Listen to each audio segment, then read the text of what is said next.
things going on in the Australian economy now that are not only unprecedented, they're downright weird. Not in any textbooks. As you can see, the economy is barely growing, flirting with recession. But to achieve even this level of insipid growth, the pedal is flat to the boards. There's record low interest rates, record levels of debt, booming exports and huge government spending. So there's plenty of wood and kero going onto the fire, but it's not getting hot. In fact, it's cooling. And this is not supposed to happen. And when the pie isn't growing much, people miss out.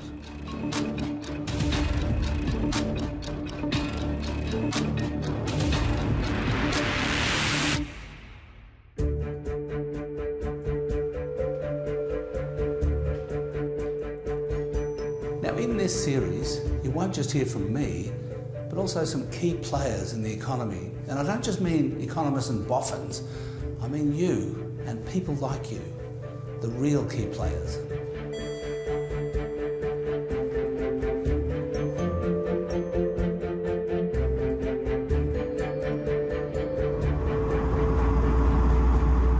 It's a gig economy and just about everybody's got a side hustle. Uber for Alan? Yep. Hop in. So I'm 26. I'm living at home with mum and dad, and I drive an Uber just for the flexibility that it provides and the extra income that I'm able to earn from it. You got a day job, have you? Yeah. What's that? What do you do? I work in financial services as an associate advisor. So, Joel, how long have you been driving Ubers? On and off. I've been driving for about 3 years. It does sound like as more and more people drive, the money you can make from it is coming down. When I first started, I was earning a couple of $100s pretty easily just by doing my sort of 4 or 5 hours on the weekend. Obviously now it's gotten a bit harder to match that level of income. I think it definitely does assist in people's day-to-day lives. It definitely gives people an ability to sort of catch up on anything that they might have lost in the past couple of years in terms of perhaps wage growth. For millennials like Joel Cartavalu, and indeed for all of us, the economy is just not normal. We've had periods in the past, of course, where inflation has been low, but growth's been fine. But for us to have low interest rates, low growth, low inflation all at the same time, while the labour market is strong, that is to say unemployment is also low, that's pretty unusual. Well, arguably, it's something that we've almost never seen before. I mean, people do say it's dangerous to say this time is different, but in many respects, it is quite different. Real household income has been stagnant since the GFC, even though our national output has been rising. When income is flat, prices don't go up, so inflation declines. The Reserve Bank is trying to combat that with record low interest rates, but it's just not working. When the Reserve Bank meets to decide interest rate movements, Ian Harper is in the room. He's agreed to give 7:30 his own personal view on why cutting interest rates towards zero is no longer working. Normally you'd expect what that would do is to encourage people to consume more and to invest more. Now, neither of those things are happening in the way that they've done in the past.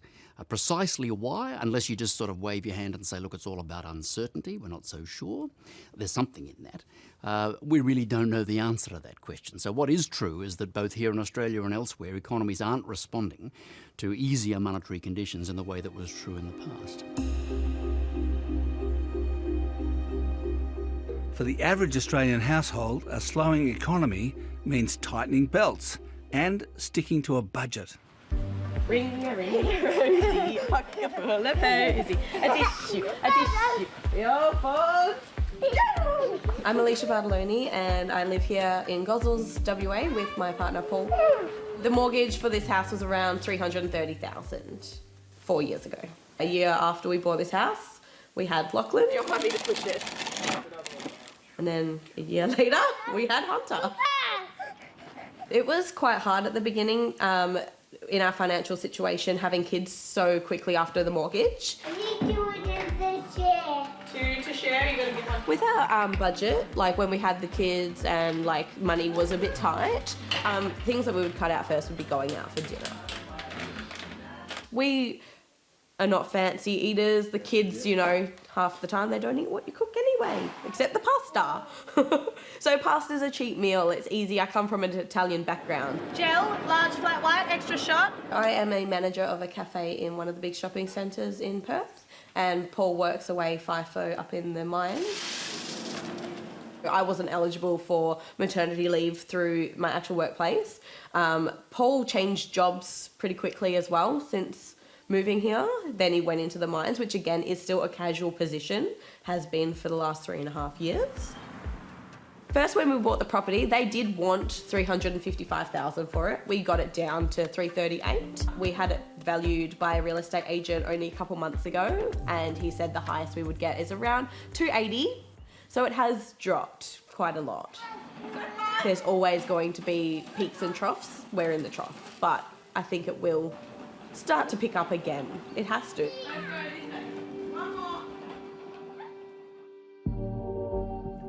There's a nervousness about the housing market, job security and wages that's playing out across the country. What is your view about the current state of the economy? What is your data showing? From late last year, we started to see a slowdown. The housing market, as the house prices fell, I think certainly consumer confidence was starting to take a hit during that period. We saw a slowdown in consumption. I mean, wage and income growth has been low for some period of time. But of course, what the Australian economy needs is a pick-up in income growth. We can see that. We can see the importance of that.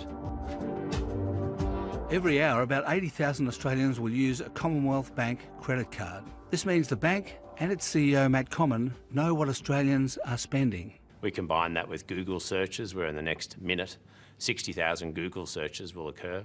We bring all of that together, and what we saw is, across a number of different areas, we saw that post the tax cuts, actually, our customers increased their spending by 28%. And housing, of course, has remained resilient. I think in a couple of other areas or categories, sentiment has weakened. And we think it's the combination of both the global backdrop, particularly the US-China trade war, I think is weighing on sentiment. I do think that having the impact of multiple rate cuts, the official cash rate coming down in pretty quick succession, has also weighed on sentiment.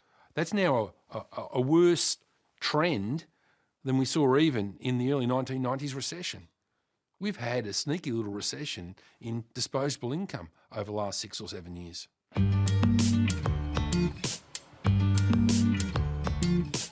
I'm Andrew McDonald. I'm a shoemaker and I've been making shoes for 30 years now. I think at the moment business is going through a soft patch or a rocky patch. I think the first thing that is on people's minds is the possibility of a recession. I'd say that the drop-off this month has been about 30%. People are reluctant to spend money on things that they may see as not necessary. I've been in the Strand Arcade for 8 years now. I think it's affecting all businesses in retail. I have quite close contact to the community of retailers here in the Strand Arcade, and they're all saying the same thing. Whether it's Nino who runs the restaurant, it's Alan who does the repairs, we're all affected in some way. And they're basically saying the same thing, that sales are down, people are not spending money. I think there is a sense of collective nervousness. Retailers are feeling uncertain. I don't think they know what's happening. That's small business, but what about the top end of town?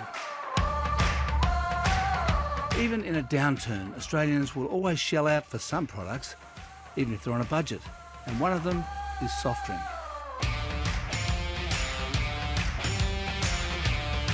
This Coca-Cola amateur warehouse in Melbourne supplies the fizz for Victoria and Tasmania. Leading up to Christmas, it sends out 250,000 cases every day. The company invests about $300 million in Australia each year on factories, warehouses and trucks.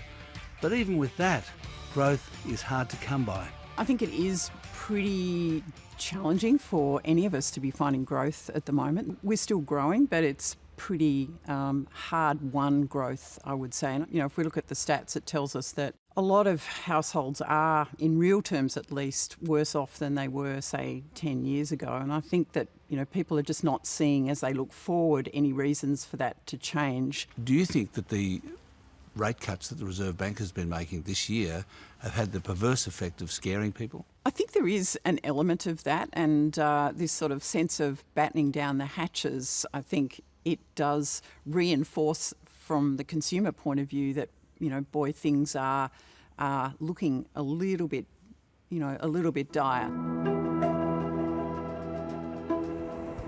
For millennials like Joel Katavalil, what we're seeing in the economy means the great Australian dream of owning your own home may always be just that, a dream. Goals such as buying a house or buying an apartment would be, something that's a bit daunting to people of my sort of generation, I guess. I think there are times when I almost feel as if it's, a lifetime away, or it's going to take quite a long time for me to get there. But you're always hearing, I guess, news about property prices going high and property prices going low. So I think, when there's a lot of confusion about what's going to happen, I think it's a bit, it is a bit scary at times.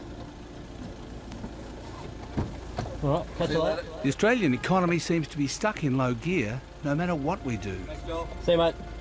One reason for that is the amount of debt we're in, and we'll take a look at that tomorrow night.